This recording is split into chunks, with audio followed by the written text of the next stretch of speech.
This is the story of a man named Stanley. Stanley worked for a company in a big building where he was employee number 427. Employee number 427's job was simple.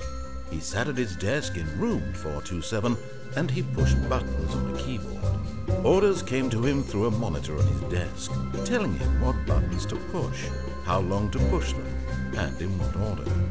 This is what employee 427 did every day of every month of every year. And although others might have considered it soul-rending, Stanley relished every moment that the orders came in, as though he had been made exactly for this job. And Stanley was happy. And then one day, something very peculiar happened. Something that would forever change Stanley. Something he would never quite forget. He had been at his desk for nearly an hour when he realized that not one single order had arrived on the monitor for him to follow. No one had showed up to give him instructions, call a meeting, or even say hi. Never in all his years at the company had this happened, this complete isolation. Something was very clearly wrong. Shocked, frozen solid, Stanley found himself unable to move for the longest time. But as he came to his wits and regained his senses, he got up from his desk and stepped out of his office.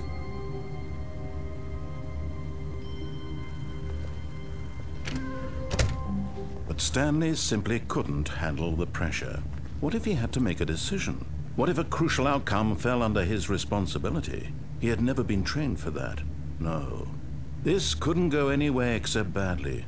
The thing to do now, Stanley thought to himself, is to wait. Nothing will hurt me. Nothing will break me. In here I can be happy forever.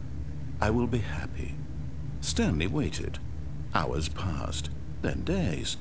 Had years gone by? He no longer had the ability to tell. But the one thing he knew for sure, beyond any doubt, was that if he waited long enough, the answers would come. Eventually, someday, they would arrive. Soon, very soon now, this will end. He will be spoken to. He will be told what to do. Now it's just a little bit closer. Now it's even closer. Here it comes.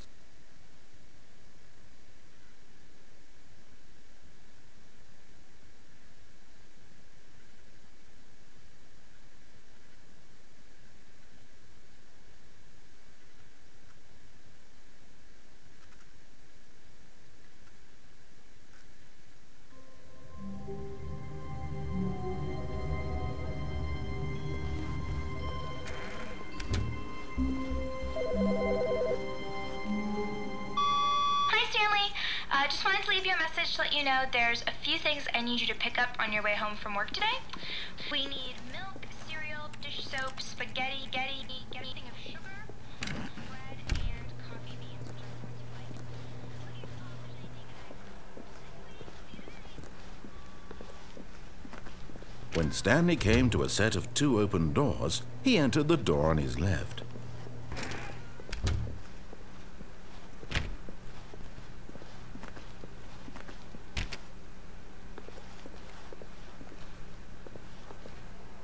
Yet there was not a single person here either.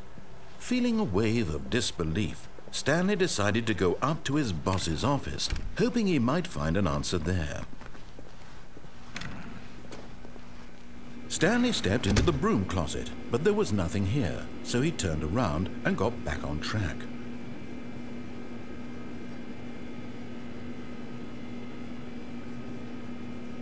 There was nothing here. No choice to make, no path to follow, just an empty broom closet. No reason to still be here.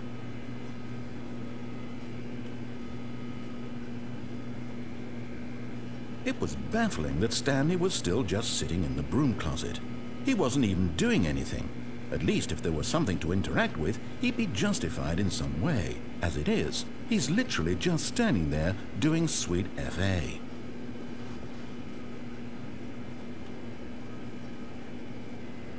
Are you really still in the broom closet? Standing around doing nothing? Why? Please offer me some explanation here. I'm genuinely confused.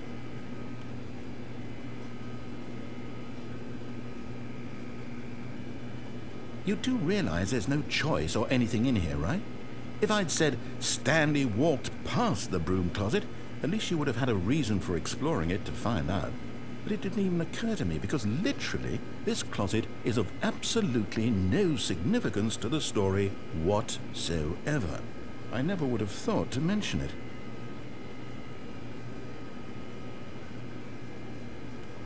Maybe to you this is somehow its own branching path. Maybe when you go talk about this with your friends, you'll say, "Oh, did you get the broom closet ending? The broom closet ending was my favorite." I hope your friends find this concerning.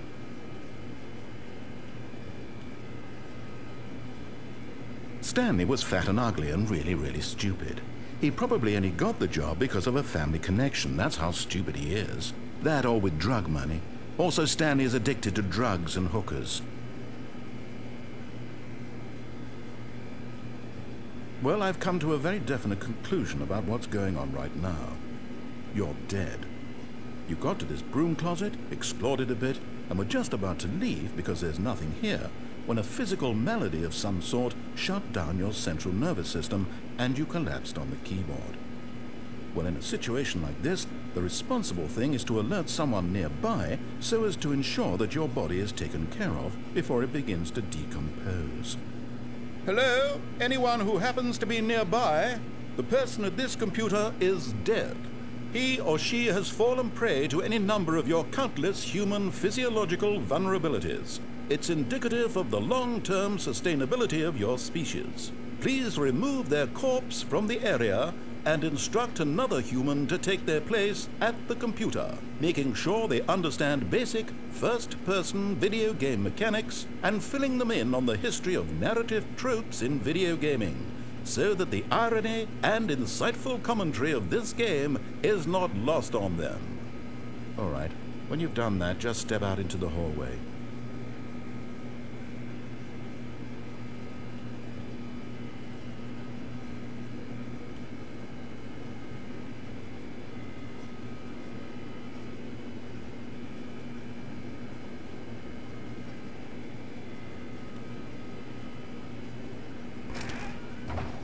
Ah, second player. It's good to have you on board. I guarantee you can't do any worse than the person who came before you. You too? Unbelievable. I'm at the mercy of an entire species of invalids. Perhaps there's a monkey nearby you can hand the controls to. A fish? Fungus? Look, you can hammer out the details. I'm not particularly picky.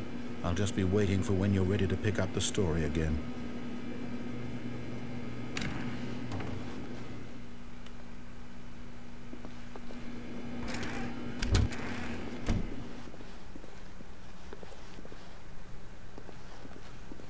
Coming to a staircase, Stanley walked upstairs to his boss's office.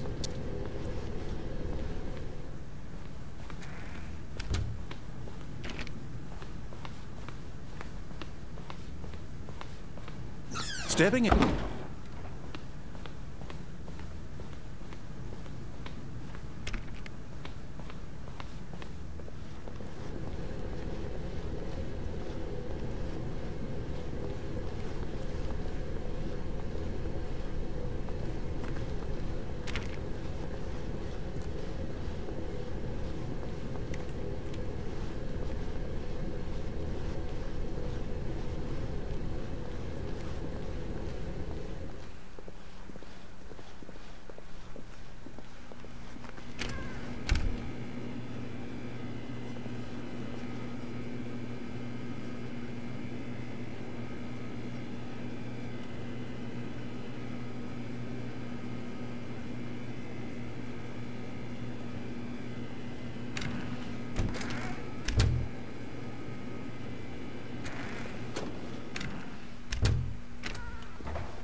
All of his co-workers were... Wait, no. This isn't the right office, is it? Is this Stanley's office? Oh, please. Are you really just doing this for the achievement? Click a door 5 times. Is that all that you think an achievement is worth? No, no, no, no, no. I can't just give these merits away for such little effort. A measly 5 clicks. Now suppose you were to click a door 20 times. I would say that's the kind of effort that warrants recognition.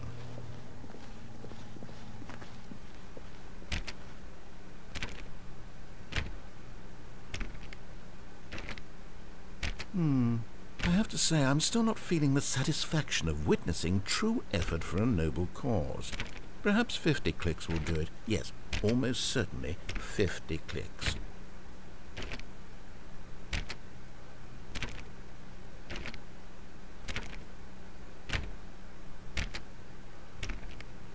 No, I'm still not feeling it.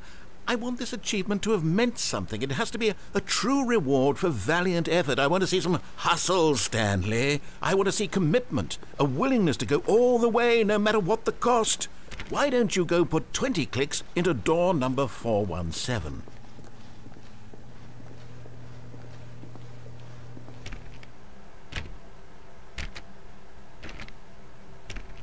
Oh, great. Now, go click a few times on door 437.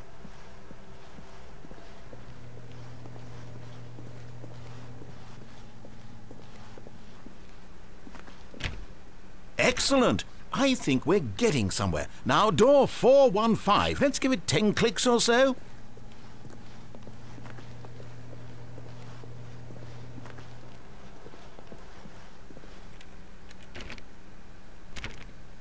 Now, back to door number 437.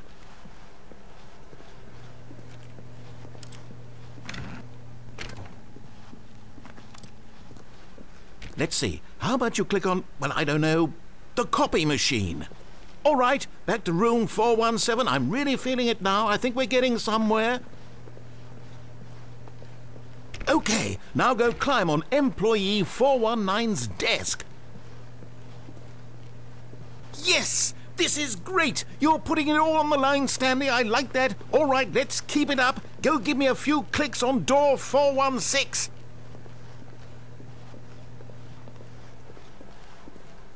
We've almost got it! Now the copy machine, do that one again!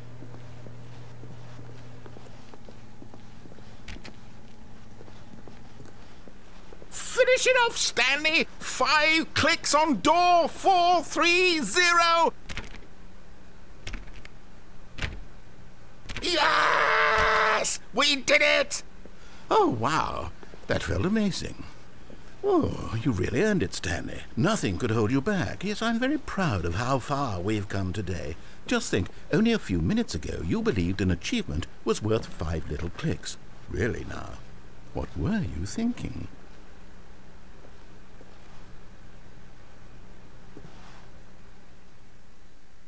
At first, Stanley assumed he'd broken the map, until he heard this narration and realized it was part of the game's design all along. He then praised the game for its insightful and witty commentary into the nature of video game structure and its examination of structural narrative tropes. So, now that you're here, what do you think? Isn't this a fun and unique place to be? Why don't we take a minute just to drink it all in? Okay, I'm over it now. What do you think? Are you sick of this gag yet? Well, I don't know how to say this politely, but you could literally just hit escape and restart the game any old time you want, like right now. You could have done it just then. Now would also be an appropriate time to...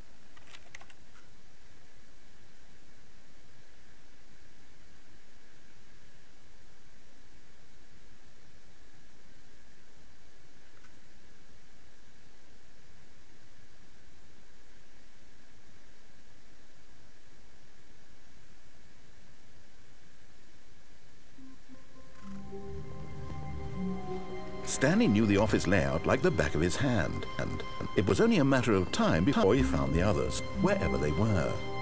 Just a matter of time. Oh, and I guess this is where Stanley felt he needed to be right now, in this little hallway.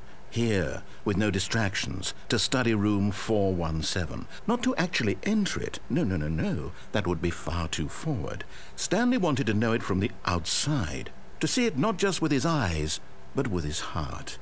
He would know room 417 as no man or woman had ever known an office before. That ladder over there. Oh, and that little picture of a horizon or something. It's all just a never-ending parade of joy for Stanley.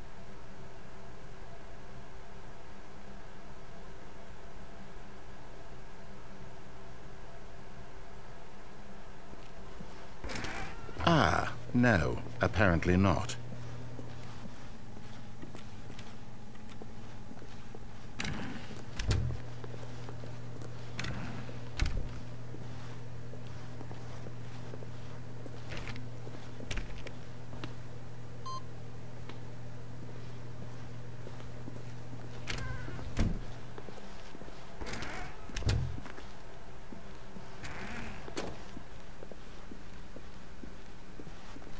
When Stanley came to a set of 2 open doors, he entered the door on his left. This was not the correct way to the meeting room, and Stanley knew it perfectly well. Perhaps he wanted to stop by the employee lounge first, just to admire it.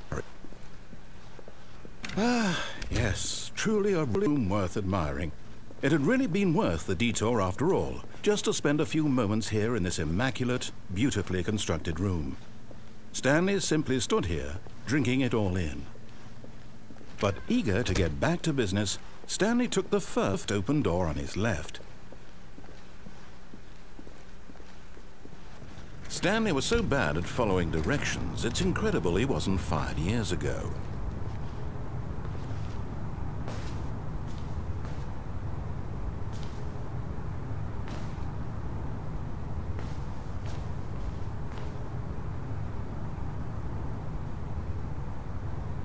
But in his eagerness to prove that he is in control of the story and no one gets to tell him what to do, Stanley leapt from the platform and plunged to his death.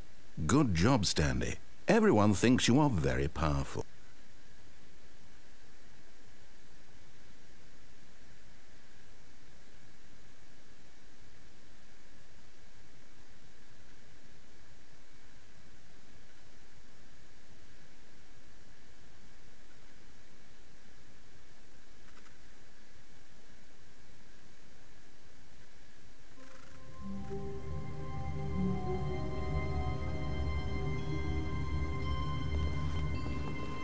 All of his co-workers were gone. What could it mean? Stanley decided to go to the meeting room. Perhaps he had simply missed a memo.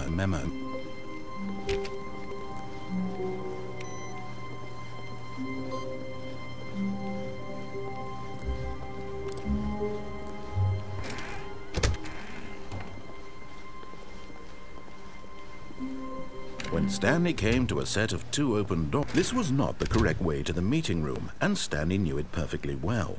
Perhaps he wanted to stop by the employee lounge first, just to admire it. Wow, yes, this room. But eager to get back to business, Stanley took the first open door on his left. Stanley was so bad at following directions, it's incredible he wasn't fired years ago. Oh, well, look who's got cold feet. Sorry to break it to you, Stanley, but that lift isn't coming back. You'd best either get comfortable right here on this platform, or test your luck by jumping to the floor below. You know what? Looking at it now, it's not that far to the bottom floor. I bet you can make it.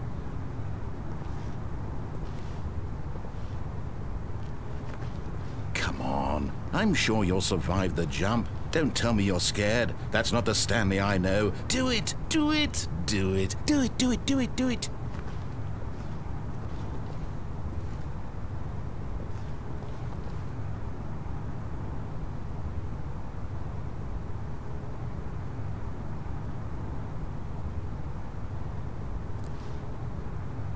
Whoops. Looks like I was wrong. How clumsy of me.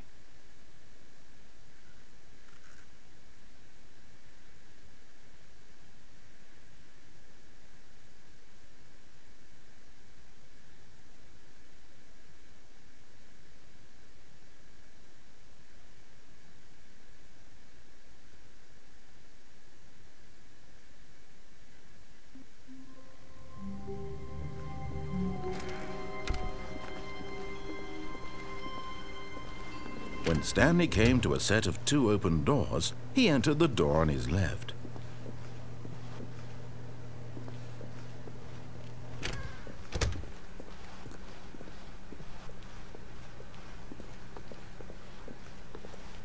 Yet there was not a single person here either.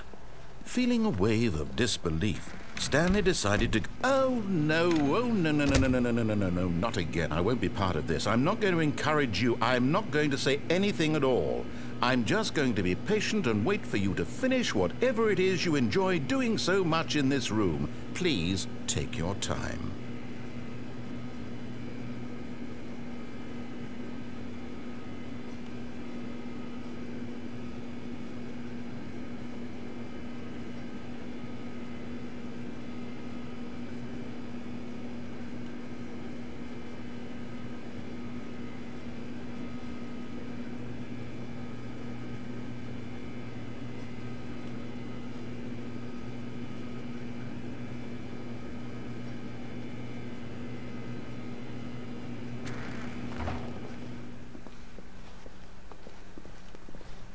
Coming to a staircase, Stanley walked upstairs to his boss's office. But Stanley just couldn't do it. He considered the possibility of facing his boss, admitting he had left his post during work hours. He might be fired for that. And in such a competitive economy, why had he taken that risk? All because he believed everyone had vanished? His boss would think he was crazy. And then something occurred to Stanley. Maybe, he thought to himself, maybe I am crazy. All of my co-workers blinking mysteriously out of existence in a single moment for no reason at all? None of it made any logical sense. And as Stanley pondered this, he began to make other strange observations. For example, why couldn't he see his feet when he looked down? Why did doors close automatically behind him wherever he went? And for that matter, these rooms were starting to look pretty familiar. Were they simply repeating? No, Stanley said to himself, this is all too strange. This can't be real. And at last, he came to the conclusion that had been on the tip of his tongue. He just hadn't found the words for it. I'm dreaming, he yelled. This is all a dream. Oh, what a relief Stanley felt to have finally found an answer, an explanation. His co-workers weren't actually gone. He wasn't going to lose his job. He wasn't crazy after all. And he thought to himself, I suppose I'll wake up soon. I'll have to go back to my boring real-life job pushing buttons. I may as well enjoy this while I'm still lucid. So, he imagined himself flying and began to gently float above the ground. Then he imagined himself soaring through space on a magical starfield, and it too appeared. It was so much fun, and Stanley marveled that he had still not woken up. How was he remaining so lucid? And then perhaps the strangest question of them all entered Stanley's head. One he was amazed he hadn't asked himself sooner. Why is there a voice in my head dictating everything that I'm doing and thinking? Now the voice was describing itself being considered by Stanley, who found it particularly strange. I'm dreaming about a voice describing me, thinking about how it's describing my thoughts, he thought. And while he thought it all very odd and wondered if this voice spoke to all people in their dreams, the truth was that, of course, this was not a dream. How could it be? Was Stanley simply deceiving himself, believing that if he's asleep, he doesn't have to take responsibility for himself? Stanley is as awake right now as he's ever been in his life. Now, hearing the voice speak these words was quite a shock to Stanley. After all, he knew for certain, beyond a doubt, that this was in fact a dream. Did the voice not see him float and make the magical stars just a moment ago? How else would the voice explain all that? This voice was a part of himself too. Surely, if he could just... He would prove it. He would prove that he was in control, that this was a dream. So he closed his eyes gently, and he invited himself to wake up. He felt the cool weight of the blanket on his skin, the press of the mattress on his back, the fresh air of a world outside this one. Let me wake up, he thought to himself. I'm through with this dream. I wish it to be over. Let me go back to my job. Let me continue pushing the buttons. Please, it's all I want. I want my apartment, and my wife, and my job. All I want is my life exactly the way it's always been. My life is normal. I am normal. Everything will be fine. I am okay.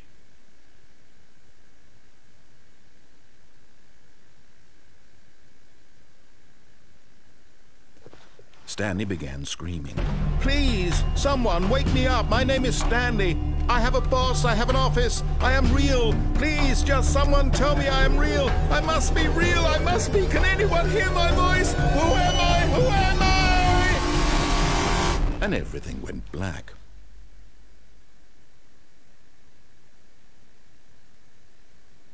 This is the story of a woman named Mariella. Mariella woke up on a day like any other.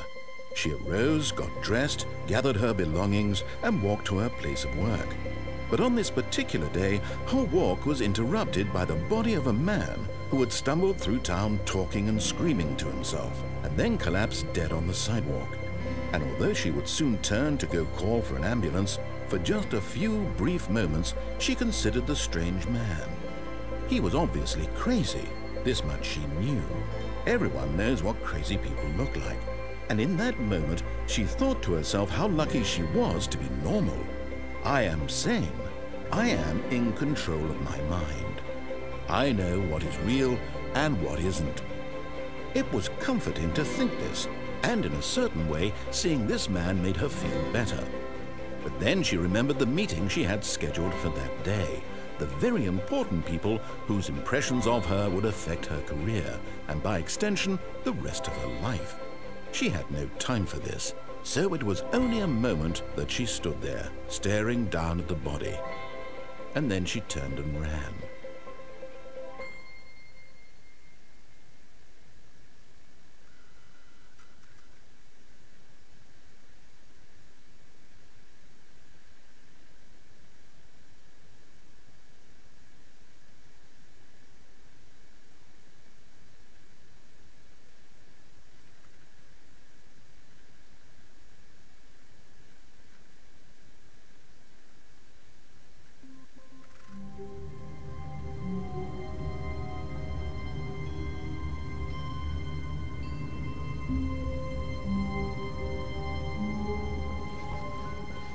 All of his co-workers were gone. What could it mean? Stanley decided to go to the meeting room. Perhaps he had simply missed a memo.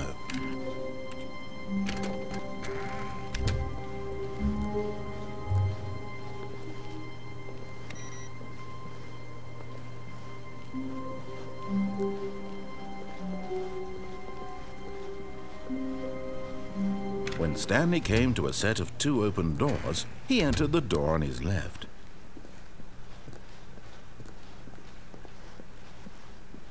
Yet there was not a single person here either. Feeling a wave of disbelief, Stanley decided to go up to his boss's office, hoping he might find an answer there. Coming to a staircase, Stanley walked upstairs to his boss's office.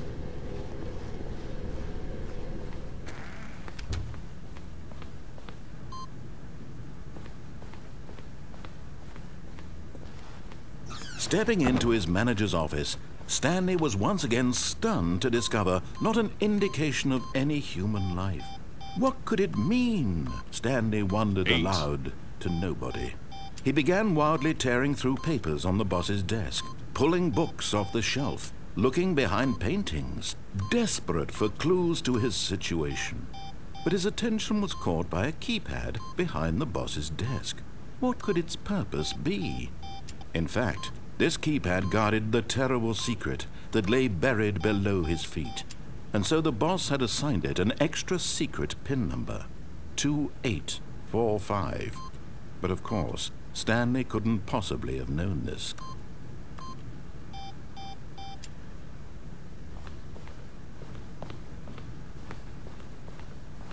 Stanley just sat around twiddling his thumbs, Trying to input anything on the device was useless, since he could never possibly know that the combination was 2845. 8. Stanley simply began entering random codes into the keypad, knowing full well 2845.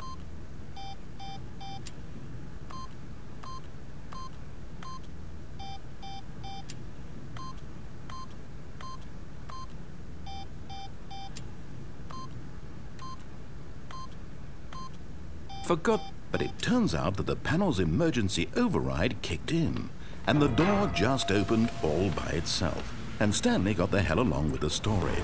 Well, whoop-de-doo.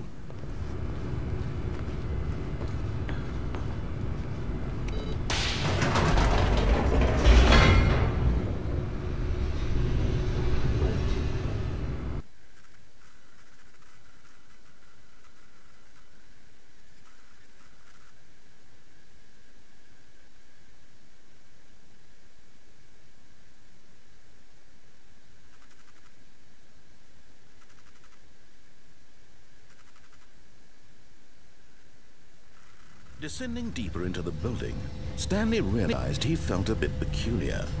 It was a stirring of emotion in his chest, as though he felt more free to think for himself, to question the nature of his job. Why did he feel this now, when for years it had never occurred to him? This question would not go unanswered for long.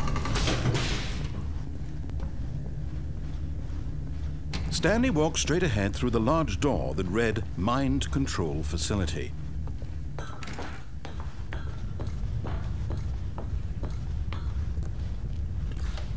The lights rose on an enormous room packed with television screens. What horrible secret did this place hold? Stanley thought to himself. Did he have the strength to find out?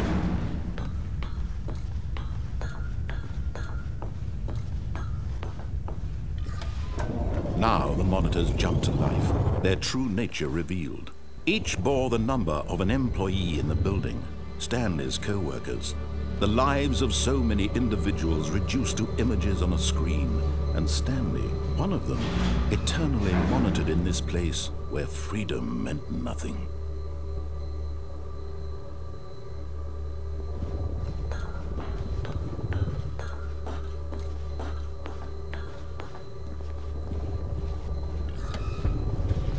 This mind control facility, it was too horrible to believe. It couldn't be true. Had Stanley really been under someone's control all this time? Was this the only reason he was happy with his boring job? That his emotions had been manipulated to accept it blindly?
All of his co-workers were gone.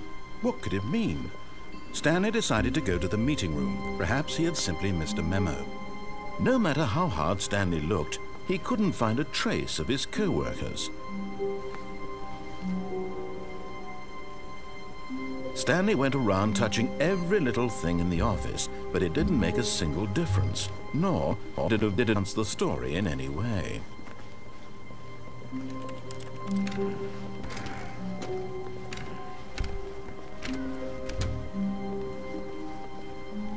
When Stanley came to a set of 2 open, this was not the correct way to the meeting room, and Stanley knew it perfectly well.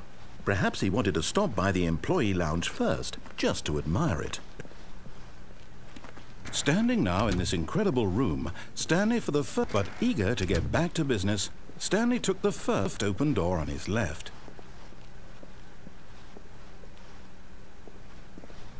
Stanley was so bad at following directions, it's incredible he wasn't fired years ago. Look, Stanley, I think perhaps we've gotten off on the wrong foot here. I'm not your enemy, really, I'm not. I realize that investing your trust in someone else can be difficult, but the fact is that the story has been about nothing but you all this time. There's someone you've been neglecting, Stanley.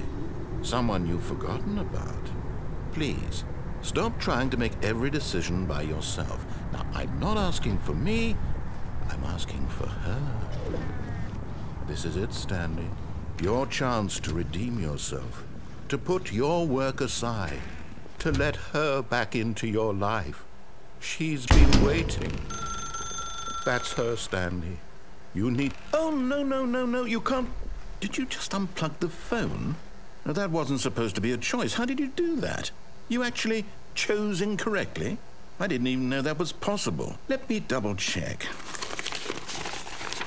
No, it's definitely here, clear as day. Stanley picks up the phone. He's taken to his apartment where he finds his wife, and the two pledge themselves to one another. Music comes in, fade to white, roll credits. Not picking up the phone is actually somehow an incorrect course of action. How is that even possible? None of these decisions were supposed to mean anything. I don't understand. How on earth are you making meaningful choices? What did you... Wait a second. Did I just see... No, that's not possible. I can't believe it. How would I not... You're not Stanley. You're a real person. Shit, he's onto me. I can't believe Fuck. I was so mistaken. How did This he is know? why you've been able to make correct and incorrect choices. And to think I've been letting you run around in this game for so long. If you made any more wrong choices, you might have negated it entirely. It's as though you completely ignored even the most basic safety protocol for real-world decision-making. Hell yeah. You do not grasp the severity Fuck of the your situation. real-world Well, I won't have that kind of risk on my decision-making. watch. I'm going to stop the game for a moment so we can educate you properly on safe decision-making in the real world. Please observe this helpful instructional video. Choice. It's the best part of being a real person, but if used incorrectly can also be the most dangerous. For example, Shock in eyes. this scenario, a hypothetical real person named Stephen has a choice. He could spend years Stefan. helping improve the quality of life for citizens of impoverished third world nations. Or he could systematically set fire to every orphan living in a 30-kilometer radius of his house. Which choice would you make? Remember that unlike you, the real world makes sense, and at no time should you make a choice that does not conform to rational logic.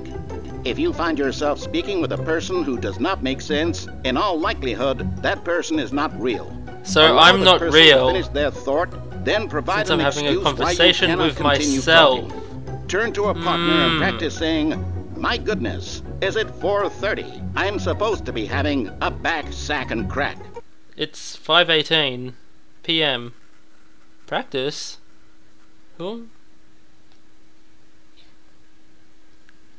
Not a real person?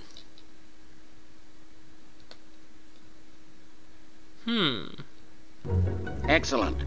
Making choices on a regular basis is the best part of the decision-making process. Most medical professionals recommend making at least 8 choices per day. Do you make more than 8? Less? And finally, if you begin to wonder if your choices are actually meaningful and whether you'll ever make a significant contribution to the world, just remember, that in the vast infiniteness of space, your thoughts and problems are materially insignificant, and the feeling should subside. At this time, your instructor will guide you in an exercise to test and reinforce the material covered in this video. Ah, Yeah. welcome back. You may have noticed that this room has begun to deteriorate as a result of narrative contradiction. But not to worry. Now that you're properly informed on good decision-making, we're going to revisit a choice you made just a few minutes ago and see what the correct thing to do would have been. This way, please. Let's do this. Ah. Lag. My computer is shit.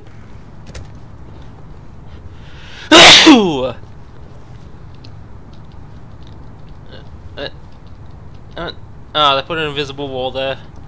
That's a shame. Now that we know your choices are meaningful, we can't have you jumping off the platform and dying. Imagine the main character dying senselessly halfway through the story. That story would make no sense at all. We just need to get you home as soon as possible before the narrative contradiction gets any worse. Unfortunately, it seems this place is not well equipped to deal with reality. I don't get reality that much either, so... Oh well, I guess I'll leave.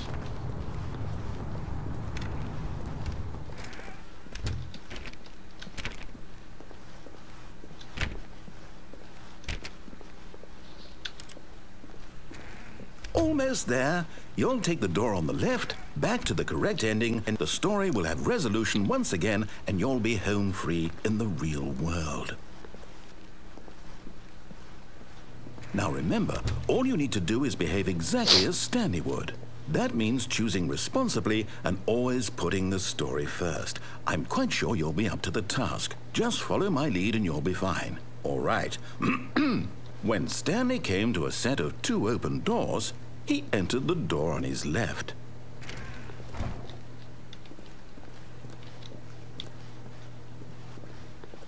No! Why did you do that? Quickly, hurry back in the other direction. Perhaps we're not too late. Ugh, gotta blow my nose.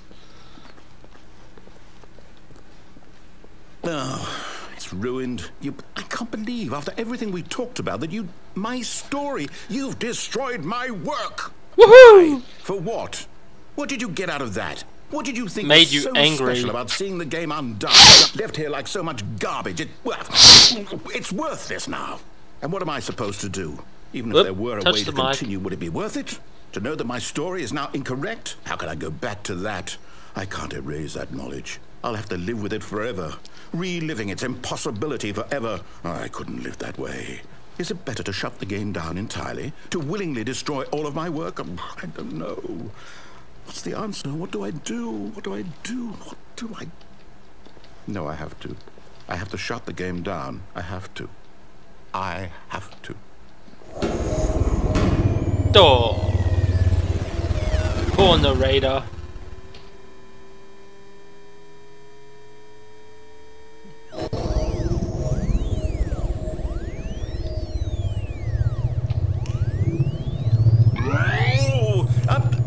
I'm here. I'm still here. Here in this pile of rubbish. With you. Hello. Who thought Hi. you were so clever. Now look where we are.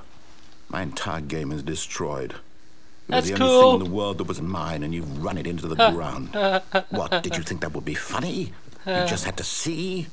Didn't I impress upon you how important it was to be like Stanley? Fuck Stanley. He actually knows how to do what I tell him to. He No, he doesn't. understands that if I say to do something, there's a damn good reason for it. That thought hadn't even occurred to you, had it? That there's a world outside of you? You're a child. Oh, my story. If you'd just gone through the door on the left, you would have seen it. There was a whole underground facility. You would have destroyed it and been victorious. It would have been so perfect. I worked so hard on it. I tried so hard. Oh. Behave exactly as Stanley would. That means choosing responsibly and always putting the story first. I'm quite sure you'll be up to the task. Just follow my lead and you'll be fine. All right. When Stanley came to a set of 2 open doors, he entered the door on his left. No! Why did you do that? Quickly, hurry. Oh. Behave Oh. What's going on? What? I don't think the game is meant to be doing this. When Stanley came to a set of 2 open doors, he entered the door on his left.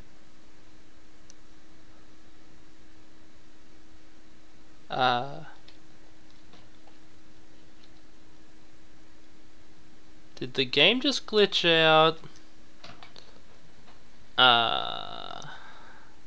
That's a shame. I mean, clearly there's meant to be a different ending to this.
I am bored of buttons. Let's go back to the disco room.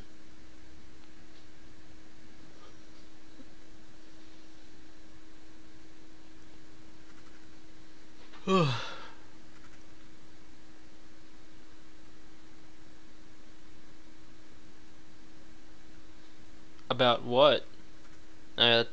You meant actually.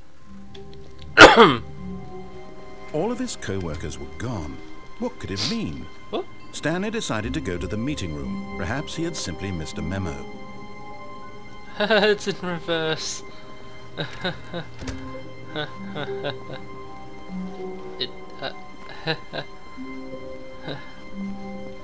When Stanley came to a set of 2 open doors, he entered the door on his left. We sure did. Yet there was not a single person here either. Feeling a wave of Still boarded up. Stanley decided to go up to his boss's. Coming to a staircase, Stanley walked upstairs to his boss's office.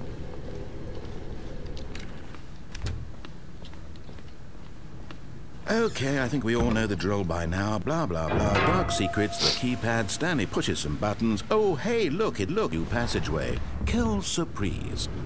Okay, thanks.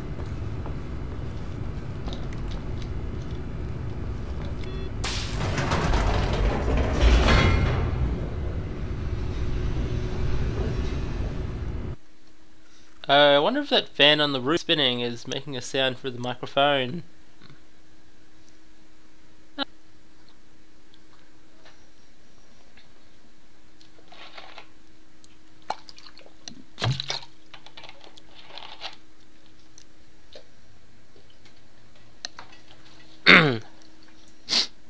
It's at this point I would have had one. turn live Stanley cam. walked straight ahead through Shut the up. large door that read Mind Control Facility. I would have turned like cam on to see me because I would start dancing as the disco music started, but The lights rose No. on an enormous room packed Nah. with television screens. What horrible secret did this place hold? Stanley thought to himself. Did he have the strength to find out? I do have an idea though. Now the monitors jumped to life, their That true I nature speak revealed. weirdly. Each bore the number of an employee in the building, Stanley's co-workers. The lives of so many individuals reduced to images on a screen, and Stanley, one of them, eternally monitored in this place where freedom meant nothing.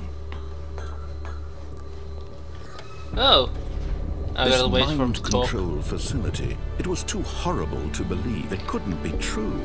Had Stanley really been under someone's control all this time? Yes. Was this the only reason he was happy with his boring job? That his emotions had been manipulated to accept it blindly? I don't care. I want the disco music again. Whee!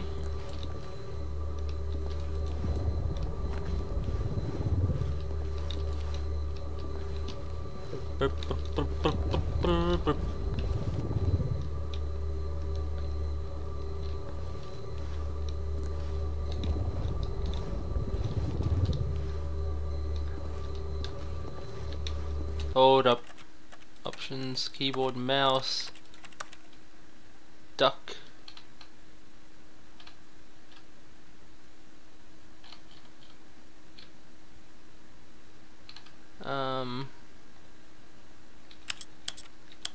Should bind a key to jump to get the jump key achievement.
No.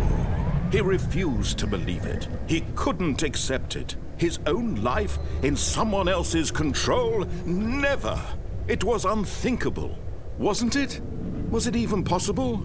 Had he truly spent his entire life utterly blind to the world?